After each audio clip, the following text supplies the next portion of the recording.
देवेंद्रजी, आपण जर पाहतो इथे तर 62 लोकांना 100% आपण पगार देतो, 750 लोकांना आपण 50%च पगार देतो. कायदा असा म्हणत नाही. कायदा जेथपर्यंत ही मिल काही कामगारांना बंद पाडली, धोरणामुळे केंद्र सरकारच्या धोरणामुळे ही मिल बंद पडलेली आहे.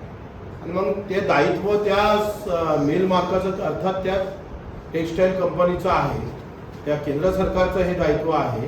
कारण एक तर दुसऱ्याकडे कामाला जाऊ शकत नाही, इकडे काम करत नाही, तर कायद्यानुसार 100%च पगार दिला पाहिजे. 2020 ते 23 पर्यंत आपण 100%च पगार देत होतो, पण 23 ते 24 पर्यंत आपण 50% पगार देतोय. ही दुरुस्त करणं फार महत्त्वाची आहे.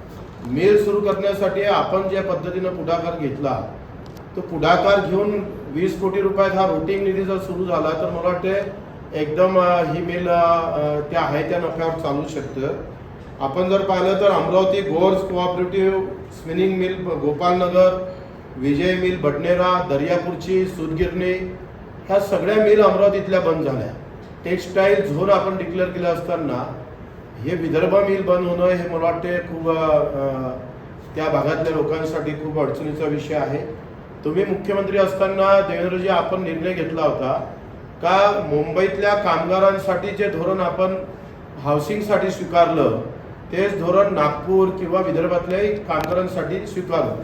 तुम्ही त्याचे मिनिट्स पण माझ्याकडे आहे, पण त्याच्यानंतर सुद्धा NTCनं काही कारवाई केली नाही. तर ह्या 2-3 विषयावर, एक तर 100% पगार दिला पाहिजे, दुसरं हाऊसिंगचं आपण केलं पाहिजे, कारण तिथं जागा आहे, ते घरं पडाले झाले, त्याच्यावरही निर्णय गरजेचा आहे. आणि मिल हे तातडीनं सुरू करणं फार महत्त्वाचं आहे.